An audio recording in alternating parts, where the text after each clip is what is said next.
Bom, então esse aqui é o nosso trabalho sobre ética e justiça. Nós somos a colega integrante Bárbara, que não pôde vir, eu sou o Giovânia, tenho o José Geraldo e o Stefano. Nós vamos fazer uma análise contextual histórica dos conceitos de ética e justiça, vamos falar dos conceitos em si, e depois vamos falar de crise e vamos mostrar alguns exemplos para esclarecer os nossos pontos de vista aqui. A análise contextual histórica dos conceitos de ética e justiça. Então isso aí remete a uma situação histórica na qual nós tínhamos histórias que faziam parte da realidade da sociedade grega da época e que se materializaram a partir dos três filósofos principais, que são Sócrates, Platão e Aristóteles. Então tem uma frase aqui de um poeta austríaco, Hugo von Hofmannsthal, na qual diz que nada está na política de um país sem que o primeiro esteja na sua literatura, ou seja, tinham elementos da literatura, as histórias orais daquela época que se materializaram nos filósofos principais, que são os conceitos que nós vamos apresentar depois aqui. Daí nós temos alguns exemplos aqui, como as histórias da Ilíada, da Odisseia, dos personagens virtuosos e dos personagens não virtuosos, com alguns, aí aqui embaixo eu coloquei alguns exemplos de anti-heróis brasileiros, como o caso do Macunaíma, que é uma má inspiração para o povo brasileiro e que reflete um pouco da nossa realidade, que é aquele personagem do bordão que diz, que preguiça, essa é a nossa realidade. Por isso eu coloquei isso aqui para contrastar os personagens gregos com um personagem brasileiro que é muito famoso.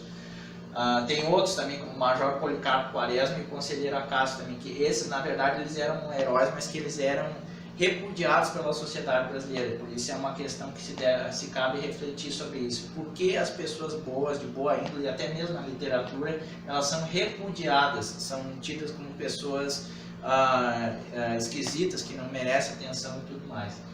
Aí agora começa a parte dos conceitos, que quem vai apresentar é o Stefano, aqui, nosso colega. Um pouco do conceito de ética, e na época de Aristóteles a ética era voltada para a razão prático-teleológica, no sentido da busca de todas as coisas por um bem, e sendo esta a busca também das ações humanas, este deve ser o melhor dos bens cuja finalidade encontra-se em si mesmo. Este bem para o ser humano é a felicidade, que é atingida por meio da prática reiterada de virtudes. A justiça nesse contexto é considerada como virtude, porém a virtude por excelência, visto que se manifesta diante do outro. Bom, aqui temos a parte que diz a origem do conceito de ética, e podemos ver que é aplicado um lado muito mais subjetivo, como do lado que o ser humano consegue exercer. Estudo dos juízos de apreciação referentes à conduta humana, do ponto de vista do bem e do mal. Daí no dicionário que a gente se encontra, temos basicamente esse conceito. Na ética do âmbito jurídico, é o conjunto de princípios e normas jurídicas que atribuem direitos e impõem deveres aos que militam na esfera jurídica, especialmente os advogados, juízes, promotores de justiça, estagiários e servidores. A Constituição trata muito bem disso e basicamente rege e guia as normas da ética jurídica. A ética profissional, norma de conduta profissional no desempenho de suas atividades em suas relações com os clientes e todas as demais pessoas com que a pessoa possa tratar. Daí, em muitos casos, muitas empresas têm o próprio código de ética, que daí define a base das normas que serão levadas. Justiça 1, então, o conceito vem da virtude de dar a cada um aquilo que é seu. Faculdade de julgar segundo o direito e melhor consciência. Magistratura, conjunto de magistrados judiciais e pessoas que servem junto deles. O pessoal do tribunal, o poder judiciário. Daí, no caso do Justiça 2, é o que faz conforme o direito ou segundo as regras prescritas em lei. A prática do justo ou a razão de ser o próprio direito, visto que por ela se reconhece a legitimidade dos direitos e se estabelece o império da lei. Daí, como vemos, é a base da nossa sociedade, tipo, o direito que guia a norma e conduta que o povo se levava. Daí, o direito se ramifica em várias áreas, tipo, na área civil tem direito civil, na área empresarial tem direito empresarial, na área trabalhista tem direito trabalhista, etc. O filósofo, no livro 5º da Ética, Nicomâco, trata de diaiosyune, justiça, e da aidikia, injustiça, dizendo que nas pessoas a primeira é a disposição da alma que graças à qual elas dispõem a fazer o que é justo, a agir justamente e a desejar o que é justo. De maneira idêntica, diz que a injustiça é a disposição da alma de graças à qual elas agem injustamente e desejam o que é injusto. Aristóteles, 1996, página 153. Aqui, continuando, a gente tem a justiça universal, que o termo injusto ele vai se aplicar tanto às pessoas que infringem a lei quanto às pessoas ambiciosas, no sentido de elas quererem mais ao que elas têm direito, tá? E iníquas, de tal forma que os cumpridores da lei e as pessoas corretas serão justas. O justo, então, é aquilo conforme a lei, o correto, e o injusto é o ilegal, o iníquo. Então a gente extrai que esse conceito do justo universal é aquele cidadão que ele é o cumpridor da lei. Depois ali da justiça universal a gente entra numa justiça particular, que ela vai ser só uma parte da virtude, ao invés de ser a virtude total, que vai se dividir em justiça distributiva e a justiça corretiva. A justiça distributiva é aquela em relação aos cargos, então ela vai se observar na distribuição do Estado pelos de bens, honrarias, cargos, assim como responsabilidades, deveres e impostos. Ali de Aristóteles a gente tem que uma das espécies de justiça em sentido estrito e do que é justo na acepção de que ele é correspondente é a que se manifesta na distribuição de funções elevadas de governo, ou de dinheiro, ou das outras coisas que devem ser divididas entre os cidadãos que compartilham dos benefícios outorgados pela Constituição da cidade, pois em tais coisas uma pessoa pode ter participação desigual ou igual a de outra pessoa. Tá? E a justiça distributiva... É a justiça corretiva, a segunda divisão da justiça distributiva, da justiça particular, desculpa. Ela vai se diferir da distributiva no sentido que se utiliza como critério de justa repartição dos indivíduos os méritos de cada um. Enquanto na outra era algo meio desigual, algum ia ter ocupando o cargo, o outro não, essa busca mais a igualdade. Então ela desempenha a função corretiva nas relações entre as pessoas. Esta última se subdivide em duas. Algumas relações são voluntárias e outras são involuntárias. São voluntárias a venda, a compra, o empréstimo a juros, o penhor, o empréstimo sem juros, o depósito, a alocação. E das involuntárias, algumas são subreptícias, como o furto, o adultério, o envenenamento, o latrocínio e o desvio de escravos. Além disso, a gente tem a justiça política, que ela vai se dar no âmbito das relações de indivíduos nas polis, ou seja, vai ser aquela justiça dentro de um grupo, dentro da sociedade. Ela se apresenta entre as pessoas que vivem juntas com o objetivo de assegurar a autossuficiência do grupo. Pessoas livres e proporcionalmente ou aritmeticamente iguais. Logo, entre as pessoas que não se enquadram nessa condição, não há justiça política, e sim a justiça em um sentido especial e por analogia. Continuando, a gente tem a justiça doméstica, que vai ser aquela justiça no âmbito de casa, no que se refere ao filho, escravos e à mulher. Então, a justiça do senhor para com o escravo e a do pai para com o filho não são iguais à justiça política, embora se assemelhem. Na realidade, não pode haver injustiça no sentido irrestrito em relação a coisas que nos pertencem, mas os escravos de um homem e seus filhos até uma certa idade e que se tornam independentes. São, por assim dizer, partes deste homem, e ninguém faz mal a si mesmo. Por essa razão, uma pessoa não pode ser injusta em relação a si mesma.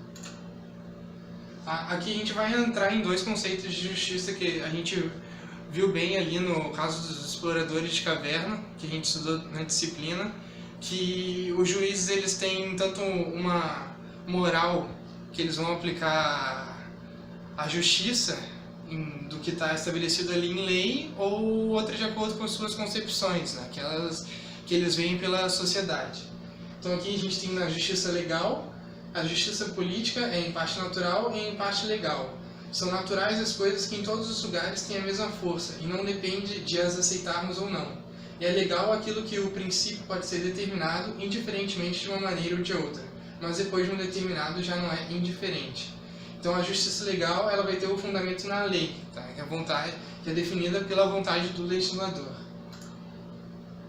E a justiça natural, que ela vai ser o conjunto de todas as regras que encontram aplicação, validade, força e aceitação universais. Assim, pode-se definir o justo natural como sendo parte do justo político, que encontra respaldo na natureza humana, e não depende do arbítrio volitivo do legislador, sendo por consequência de caráter universalista. Então, portanto, a justiça natural tem uma força que rompe com as barreiras políticas, sendo que transcende a vontade humana e são mutáveis, e tem a mesma forma em todo lugar, como o fogo que queima aqui na Pérsia.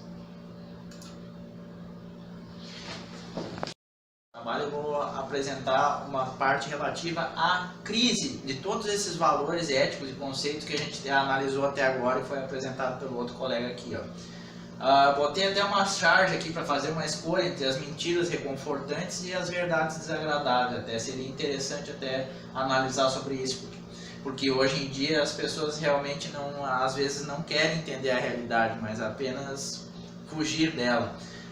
Então, gostaria de abordar o conceito de mentalidade revolucionária que tem afetado drasticamente a nossa realidade, principalmente aqui no Ocidente, em todo o mundo, mas principalmente no Ocidente, e que ela tem causado uma profunda alteração desses conceitos de ética e justiça com o intuito de uma revolução para a conquista do poder, ou seja, a mentalidade revolucionária é uma coisa que existe, sempre existiu, mas aqui agora ela tem assumido proporções inimagináveis. Alguns livros que falam sobre isso, que seria interessante a leitura para a compreensão do assunto, que é demasiadamente extenso, são Psicopatas no Poder, do psiquiatra polonês Andrew Lobachevsky, A Mente Esquerdista, do Dr. Lyle Rossiter, e esse aqui, Red Cocaine, que fala especificamente sobre a questão das drogas, da promoção das drogas pelos revolucionários. E o outro bem interessante também, que se chama Rules for Radicals, escrito por Saul Alinsky, que, a título de curiosidade, ele foi o mentor da Hillary Clinton, que recentemente foi candidata à presidência dos Estados Unidos. É muito interessante saber esses livros aqui, saber como, existem vários outros também sobre mentalidade revolucionária, mas saber como se funciona essa mentalidade revolucionária e como ela interfere em toda a vida social, inclusive nos campos da justiça e da ética, de forma a transformá-los com o intuito de um projeto de poder. Seguindo adiante aqui, eu tenho esse outro livro aqui de um professor francês chamado Pascal Bernardin, Maquiavel Pedagogo, no qual ele faz uma análise minuciosa de vários documentos de organismos internacionais de educação, principalmente a Unicef, a ONU, a OCDE, e ele faz a análise desses documentos e ele, num trecho do livro, ele explicita claramente aqui que a derrocada dos valores morais que nós vivemos hoje em dia é uma coisa que não é inexplicável, ela tem uma raiz, tem um propósito, alguém inventou isso com algum objetivo. Também seria interessante ler esse livro por inteiro para entender o que eu estou querendo dizer com isso. Que não basta eu apenas dizer, existe a mentalidade revolucionária e tudo mais, sem tomar conhecimento dos vários documentos, que é uma coisa muito vasta, até praticamente inabarcável para muitas pessoas. Outro livro dele é o Império Ecológico também, que ele fala da subversão da ecologia pelo movimento revolucionário, onde se coloca em voga questões como do aquecimento global também. Existem muitos cientistas que dizem que essa história não é bem assim, que existe muita coisa que não é muito bem contada e que é uma coisa manipulada com outros intuitos. Por exemplo, a questão do aquecimento global, créditos de carbono e tudo mais, isso só serve na realidade para prejudicar o lado de cá do Ocidente. Por exemplo, a China, por exemplo, não liga para isso, eles sabem que isso não é verdadeiro. Por isso que eles são os líderes agora, ou seja, isso tudo se estudar esse livro a fundo, vai perceber que existe um projeto de poder por trás dessas questões ditas ambientais aí, com intenções nada interessantes para a maioria das pessoas. Tem um outro livro interessante também de Aldous Huxley. Aqui tem essa frase aqui, do Aldous Huxley, que é um dos teóricos desse novo sistema que é muito disseminado atualmente. Um dos nomes dele se chama Nova Ordem Mundial, no qual ele fala nesse livro aqui, Admirável Mundo Novo, e a ditadura perfeita terá as aparências da democracia, uma prisão sem muros, na qual os prisioneiros não sonharão sequer com a fuga. Um sistema de escravatura onde, graças ao consumo e ao divertimento, os escravos terão amor à sua escravidão. No próximo slide eu coloco essa reflexão aqui, essa frase, que aqueles que não conhecem a história estão fadados a repeti-la. Por isso é interessante analisar esses documentos que, a princípio, são omitidos da maioria das pessoas, mas que, graças à internet, a gente tem acesso e pode se informar sobre isso. Aqui tem uns vídeos aqui que são, na verdade, um pouco extensos, até a gente nem vai ter tempo de apresentar, de um dissidente soviético chamado Yuri Bezmenov, aonde ele explica como se faz uma lavagem cerebral numa nação inteira, de forma a colocar todo mundo de joelho ante uma determinada causa. Isso está bem especificado na bibliografia. Como são documentários extensos até, seria interessante pegar lá na bibliografia, assistir no YouTube o documentário, para que se tenha a visão de contexto e que se possa entender o que nós estamos querendo dizer com essa apresentação aqui. Aqui nós temos uma das origens dessa crise ética atual, dessa transmutação dos conceitos de ética e justiça, que elas vai se infiltrando aos poucos dentro da nossa realidade. Uma das origens disso se chama Escola de Frankfurt e Marxismo Cultural de Antônio Gramsci. Aqui nós temos alguns teóricos, onde o objetivo disso aqui é um projeto de poder que vai substituir a moral tradicional por uma nova moral, uma moral revolucionária. E para fazer isso é preciso solapar as bases da filosofia grega, do direito romano e da chamada moral judaico-cristã, que são basicamente os 3 pilares que fundamentam a civilização ocidental. Nesse próprio livro aqui, Eros e Civilização, de Herbert Marcuse, que é esse cidadão aqui, ele explica que na verdade, a nova classe revolucionária de Marx não seria mais o proletariado, mas sim aquelas ditas classes excluídas da sociedade, que seriam os criminosos, as meretrizes, entre outros cidadãos que viriam, os homossexuais, entre outros, como forma de solapar a moral tradicional para esse projeto de poder, que é explicado naqueles vídeos anteriores que eu falei ali do Yuri Bezmenov. Na verdade, tudo que vem com o propósito, mais direitos, mais democracia, na verdade o objetivo é desestruturar a sociedade para que se possa implementar um projeto de poder de uma elite revolucionária. Entre os financiadores disso aqui, nós temos o Soros, o Rockefeller, o Rothschild, o próprio Vladimir Putin, o Partido Comunista Chinês, entre outros aqui. Se entrar lá no site do George Soros, opensocietyfoundation.org, ele mesmo diz na capa do site aqui, que ele é um investidor filantropo, que estabeleceu a Open Society Foundation para ajudar os países na transição para o comunismo. Isso aqui é muito interessante, isso aqui, como que um bilionário está interessado em ajudar os países na transição do comunismo? Será que é esse comunismo que a gente conhece como um mundo maravilhoso, justo e igualitário?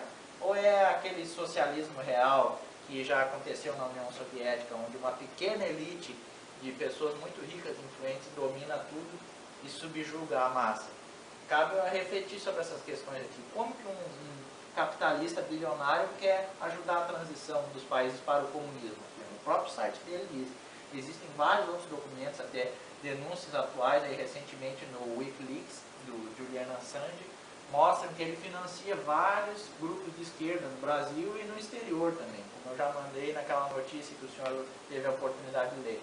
Outro interessante aqui, o David Rockefeller, aqui está ele junto com o Fidel Castro, atual ídolo da esquerda aí, que morreu poucos dias atrás. Pepe Mujica também, outro ídolo da esquerda, aqui ele está junto com o Rockefeller. Aqui tem um vídeo dele com o George Soros, onde eles negociam a regularização da maconha como um experimento social do Uruguai. Aqui nós temos também vários outros que implementam os objetivos dessa elite global, que na verdade existe uma junção dos chamados metacapitalistas, são aqueles que estão acima do capitalismo, já têm tanto dinheiro que eles não se interessam mais no livre mercado, mas sim em uma sociedade extremamente controlada por eles. Então eles se associam ao modelo de governo comunista, de controle totalitário, porque o objetivo é o poder pelo poder. Ou seja, eles têm a mentalidade revolucionária, que é preciso estudar a partir daqueles livros que eu citei, como Ponerologia, do Andrew Lobachevsky, e a mente esquerdista do Dr. Lyle Rossiter. Aqui nós temos, daí eles se dividem, aqui nós temos, no caso do Brasil, temos o Fernando Henrique Cardoso, aqui tem o Lula, junto com eles se dividem naquilo que Vladimir Lenin chamou de estratégia das tesouras. Na verdade, o Partido Revolucionário, para a maioria da população, ele se divide em duas partes. No caso, o Brasil, PT e PSDB. A gente entende isso como eles são uma oposição um ao outro, mas na verdade eles não são oposição. Eles são uma oposição fictícia, falsa, com o único intuito de enganar a população. O próprio Pepe Mujica tem um livro dele chamado Una Oveja Negra ao Poder. Ele conta todas essas questões aqui nesse livro, muito interessante também, que deveria ser lido para um debate mais aprofundado dessas questões. Aí, a partir dessas influências, de todos esses investimentos, ONGs internacionais, o Diálogo Interamericano, o Open Society do George Soros, a própria ONU também é uma organização envolvida com isso, surge o chamado ativismo judicial, e com o tempo ele acaba surtindo efeitos. Aqui eu tenho uma notícia aqui, do dia 6 de outubro de 2016, onde o STF libera no Brasil a marcha da maconha. Poucos dias atrás, o STF também decidiu que o aborto até o 3º mês de gravidez não é crime. Por quê? Porque existe um ativismo judicial em torno disso, existem interesses financeiros atrás dessas questões. Aqui, nesse outro slide aqui, mais só uma foto para tentar demonstrar. No dia do impeachment da presidente Dilma, todos estavam sorrindo aqui, amigavelmente. Isso, na verdade, isso apenas é um circo para enganar a maioria da população.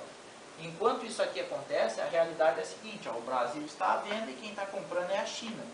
A partir do estudo daqueles vídeos lá do dissidente soviético Yuri Bezmenov, ele mostra 4 fases de subversão e destruição do país. Começa com a desmoralização, em seguida vem a terceira fase, a fase de crise, e depois a fase de normalização. Agora não me recordo da segunda fase aqui. Mas nessa fase de normalização existe uma elite revolucionária que vai se apoderar do país, das reservas, da economia e de tudo mais, sem ao menos que a população perceba que a população está iludida com outros assuntos estrategicamente planejados para isso. Por exemplo, a questão do futebol, as Olimpíadas, o Carnaval, isso são tudo questões que podemos igualar exatamente com uma antiga política do pão e circo da Roma Antiga.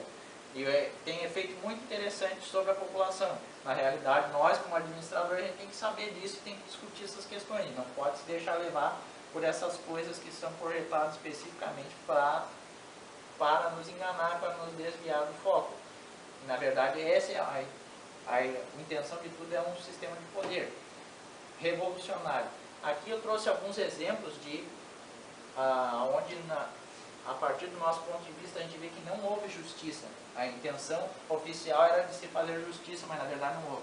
Começa pelo Tribunal de Nuremberg.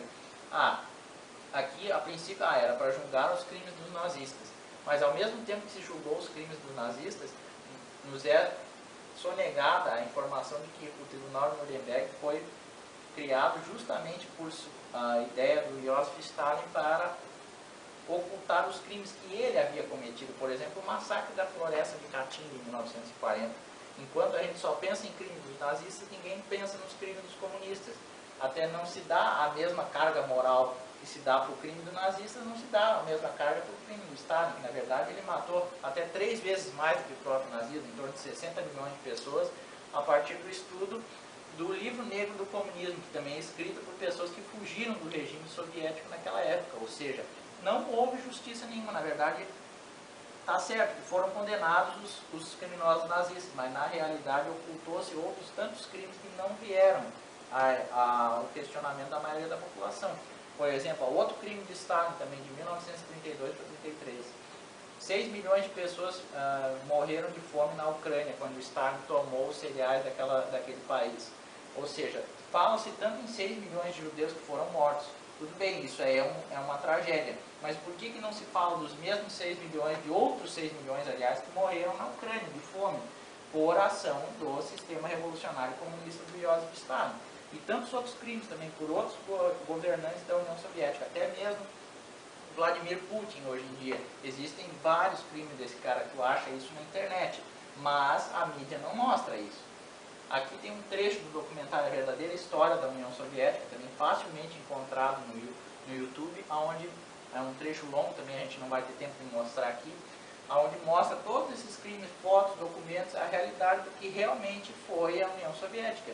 Inclusive essa questão da fome que aconteceu em 1932 e 1933, que ninguém fala, pelo menos nos meios atuais.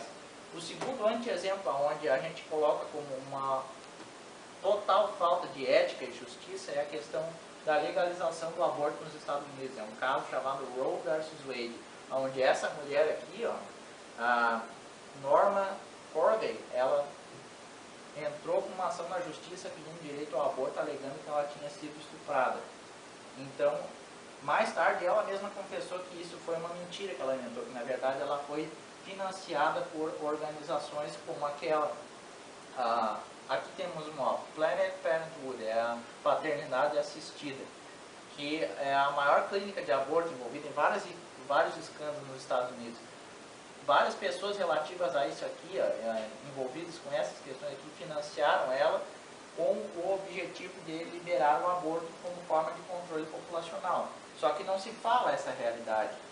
Isso aí é omitido da maioria das pessoas. Se coloca como um direito da mulher, mas na verdade não é isso. Na verdade é uma manipulação psicológica. Um dos ativistas sociais, um cara chamado Dr.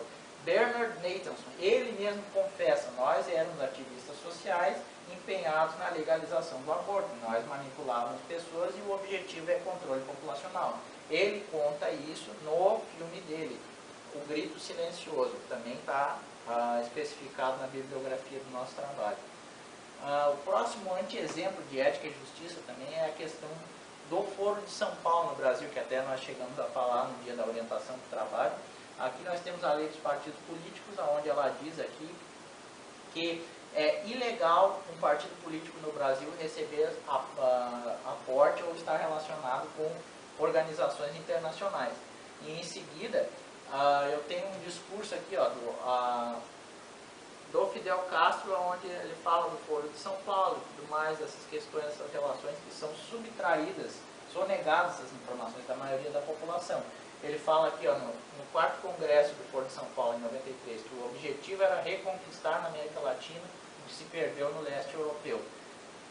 No próprio discurso do dia 2 de julho de 2005, o ex-presidente Luiz Inácio Lula da Silva, ele confessa que o Foro de São Paulo era uma organização criminosa e que eles atuavam de forma secreta, e que isso não poderia virar público. Ou seja, ele faz uma confissão, um presidente faz uma confissão de crime em um discurso e não se faz nada, porque ele é um protegido e porque a mídia também está junto com ele. Aqui no outro exemplo, aqui, nós temos vários vídeos aqui também. A intenção é a seguinte nesses vídeos aqui, é mostrar como essa mentalidade revolucionária ela já se incutiu na mentalidade de muitas pessoas. Por exemplo, os juízes. Aqui tem um vídeo no qual um juiz, ele é... Bom, então aqui no anti-exemplo 4, onde há um sério problema na nossa realidade, da questão da alteração do que seria uma ética e uma justiça tradicional, nós temos dois exemplos aqui, que eu trouxe a diferença de tratamento que um juiz dá para um policial e em relação ao tratamento que o juiz dá para um delinquente, um bandido, um traficante do PCC. Eu vou colocar esse vídeo aqui para análise. Só um minutinho. Não, a pergunta que faz sou eu, capitão. A dinâmica aqui, deixa eu explicar para o senhor. Quanto ao processo penal, a pergunta é feita da minha pessoa para Vossa Excelência. O senhor é capitão lá fora, aqui o senhor é testemunha. Então o senhor faça a gentileza de observar aquilo que a lei manda. Se o senhor não sabe cumprir lá fora, que dentro vai cumprir. Doutor Quaresma, eu não sou capitão. Eu não sou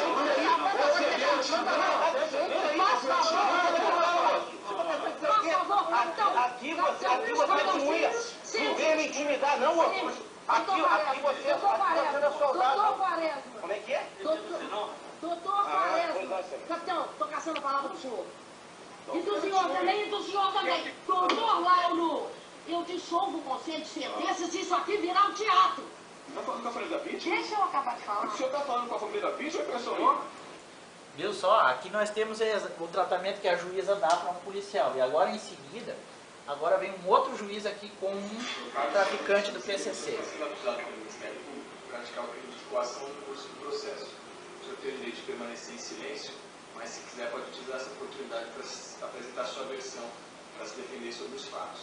O Ministério Público disse que no júri que aconteceu aqui em Mineiro, 7 de fevereiro de 2008, o senhor teria dito que mataria um tal de Rafael e mataria também a vítima daquele que possa ser acusado. O senhor mataria ele se fosse condenado. O senhor quer dizer alguma coisa? Dizer é isso aí mesmo aí, pode condenar ele, não tem problema nenhum não. E outra, O senhor disse isso. deixando bem claro também, vocês me tirou de lá de Presidente Venceslau lá para fazer 12 horas de viagem para escutar essa palhaçada aqui. Eu não vou ficar escutando isso daí não. O senhor tá me Eu chamando de falei palhaço. mesmo, não quero saber de nada não. Pode ser o senhor, o Rogério Dona Chaga, que vocês não intimidam não, rapaz. Que é o primeiro comando da capital aqui, inimigo número 1 de vocês, rapaz. O senhor tem mais alguma coisa a dizer? Sem nada não, e por favor, quanto menos eu ficar nessa sala. Então o senhor disse isso lá. Isso mesmo, e digo para ele na Perceberam então a diferença de tratamento? Nós temos uma revolução em ação, onde o policial ele é tratado como um bandido, praticamente pela juíza, e o verdadeiro criminoso ele é tratado com todo um respeito, uma ponderação por parte do juiz.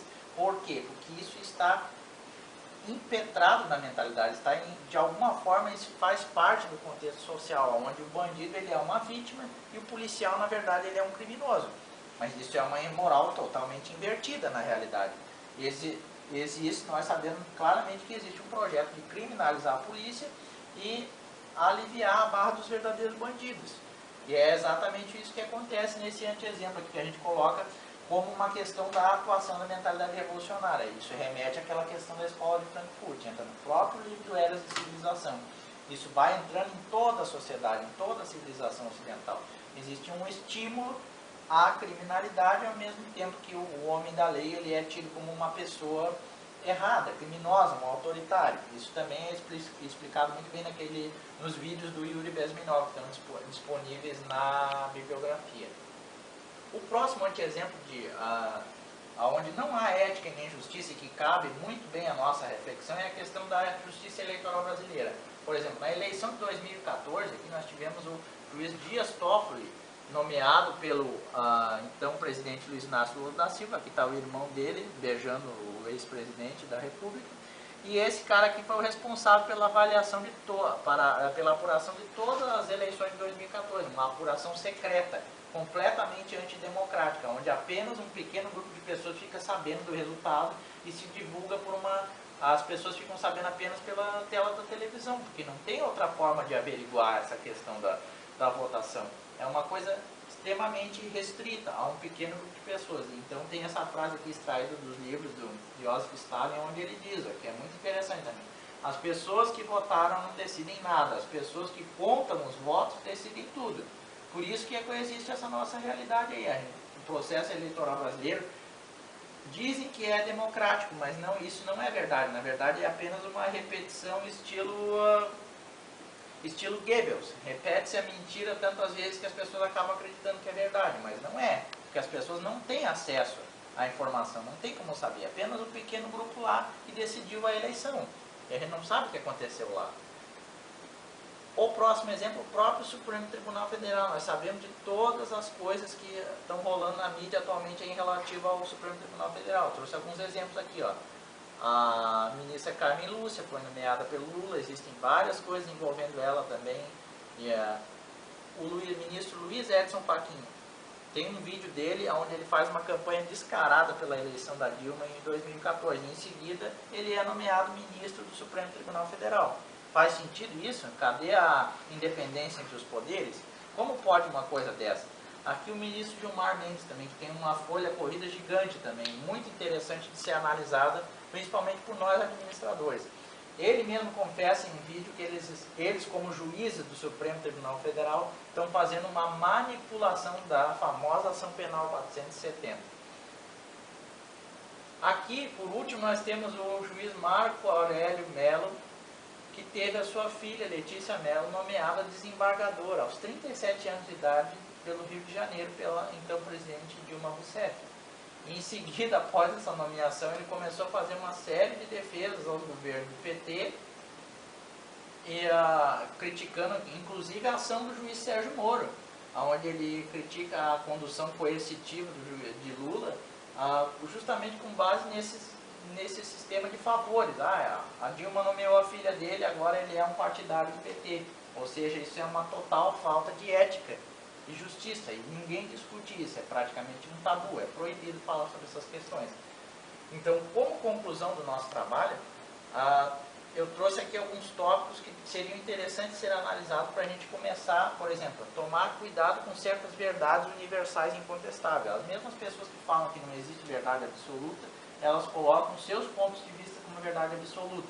Mas sobretudo, cabe refletir, inclusive sobre essas informações que eu estou trazendo aqui.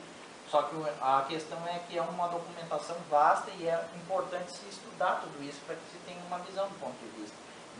Outros pontos de vista e não apenas aqueles que nos são incutidos pela mídia, pelas universidades, pelos nossos próprios pares, que às vezes muitas pessoas só têm como fonte de informação a televisão. Mas graças à internet a gente tem acesso a muitos outros documentos. Estima-se, por exemplo, que o déficit do mercado editorial brasileiro é em torno de 10 mil títulos de livros que simplesmente o povo brasileiro não sabe que existem lá no exterior. Por que esses livros não vêm para cá? Por que não são traduzidos? Por que a gente não debate sobre eles? Por que a gente tem tanta aversão a esse conhecimento? Não seria interessante nós, como administradores, analisarmos essas questões, trazer a público? Claro que é muita coisa, mas é interessante pelo menos um pouco saber o que acontece, quem é que está no poder, quais são as suas intenções, quais são as suas ações, quais são os seus objetivos e como eles estão sendo executados. Não apenas aceitar um sistema que nos é imposto de maneira totalitária e que a gente tem que aceitar. Por exemplo, o socialismo é o caminho correto. Será mesmo que é isso? E a questão da Venezuela, por exemplo, a gente sabe o que está acontecendo lá? A gente sabe a desgraça que está acontecendo lá? Não, a gente não sabe. Isso não é discutido. E é proibido discutir. Em plena época que se mais fala em liberdade de expressão, ou seja, é um absurdo. Se fala tanto em liberdade de expressão e às vezes, quando alguém se arrisca realmente a exercer essa liberdade de expressão, é taxado como uma pessoa fascista, nazista, homofóbica ou tantos outros títulos. Na verdade, é apenas uma linguagem chavão, sem argumento nenhum. Argumentos se baseiam em livros, em diferentes pontos de vista. E o nosso trabalho, o principal objetivo é esse, trazer outro ponto de vista baseado em vários livros, em vários documentos, em vários documentários que precisam ser analisados por nós, administradores, com o intuito de saber se realmente a gente está lutando por mais ética e justiça ou se a gente está servindo a um projeto de poder de cunho totalitário. E, na verdade, a gente tem a função apenas instrumental dentro dessa realidade. E o nosso objetivo principal é refletir sobre essas questões e saber se a gente está no caminho correto ou não. Portanto, a gente agradece a compreensão de todos os espectadores aí. E, por fim, colocamos aqui um vídeo do professor Olavo de Carvalho, onde ele fala que não existe a sociedade justa em si. As pessoas têm que ser justas, eu tenho que ser justo, você tem que ser justo. Não adianta cobrar por exigir uma sociedade mais justa, porque a gente acaba transferindo o problema para outras pessoas. Um problema que, na verdade, é nosso, é de cada um. Cada um dentro de si deve internalizar esse problema. Aí eu vou botar o vídeo dele aqui. Um convite de uma fundação para participar aí de uma obra coletiva que será publicada sobre o tema como deve ser a economia numa sociedade justa. Né? Eu topei só para explicar que não existe isso. Não existe sociedade justa e não existe economia justa. O que existe são pessoas justas. Né? Esta é a minha tese. A justiça ou injustiça só pode ser atributo de um ser que tenha unidade e autoconsciência, ou seja, o indivíduo humano concreto. Tá certo? Então, não é a sociedade que precisa ser justa, não é a economia que precisa ser justa. Quem precisa ser justo são as pessoas. Para que as pessoas sejam justas, é necessário que você tenha uma cultura que incentive a justiça e, sobretudo, o sentimento moral, a percepção moral. Isso aí está no curso de ética que eu dei lá no Paraná. Eu digo, olha, escuta, o que interessa não são as regras morais, é a percepção moral, porque as regras é fácil você aprender. Qualquer imbecil decora os 10 mandamentos, tá certo? E você decora até a Constituição Americana. Mas o problema, já dizia Santo Tomás de Aquino, o problema da moral é que as regras são sempre gerais e universais, e as situações são sempre particulares e concretas, de modo que a regra não se ajusta exatamente a nenhuma situação concreta. Então, na teoria ele sabe tudo que é certo e na vida ele faz tudo que é errado. Como a moral não é uma disciplina teórica destinada a ensinar só o que é bom em teoria, mas a melhorar a conduta das pessoas, então o que interessa não são as regras, é o desenvolvimento da percepção moral. Como se desenvolve a percepção moral? Exatamente pelos meios com que se desenvolve o domínio da língua portuguesa. É através da literatura de imaginação que amplia o seu imaginário para que você compreenda as diferentes situações humanas e você se humanize no processo. Então você saiba julgar as coisas com humanidade, com compaixão e com sentimento de justiça. Então, a literatura de ficção é um elemento fundamental da formação moral das pessoas. Por quê? Porque ao longo da sua vida você vai atravessar um número muito limitado de situações, e as situações nem sempre são muito significativas. Mas na literatura universal você está exemplificada toda a gama de situações humanas possíveis. E note bem, depois de você ler muita literatura, você vai perceber aquilo que percebeu o Northrop Frye, o grande crítico canadense. Ele disse, mas os modelos esquemáticos de todas essas situações já estão dados na Bíblia. E estão mesmo. Daí você vai dizer, então por que o cara não lê a Bíblia direto? É muito simples, meu filho. Na Bíblia estão lá de maneira demasiado esquemática e compacta. Tá certo? Então, também não serve. Eu conheço gente que, esses pastores protestando no Brasil, lê a Bíblia o dia inteiro. E daí vai para a televisão, cada um xingar o outro. Você é adúltero, você é ladrão, você fez isso, você fez aquilo. Porra! Isso é a moral deles? O que é isso? Ainda, está o homem lá da Igreja Universal, ele lê a Bíblia o dia inteiro e ele fica fazendo campanha para o aborto e campanha para o PT. Então o que é isso aí? Isso é falta de sensibilidade moral. O cara sabe a regra certa, mas ele não compreende as situações reais da vida. Por exemplo, ele pode ver aquele filme, O Grito do Silêncio, e ele vê o bebê gritando de dor e de horror ao ser retalhado, e ainda assim ele não percebe que o bebê é um ser humano, que sente as coisas como ele.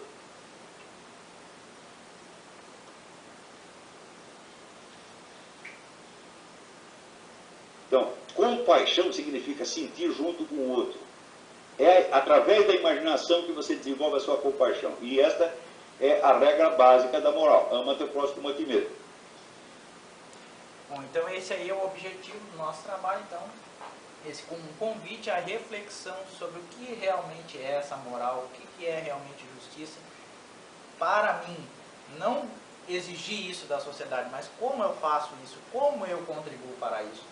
Não apenas exigindo dos outros uma coisa que é obrigação minha também. Então nós agradecemos a atenção e até uma próxima oportunidade.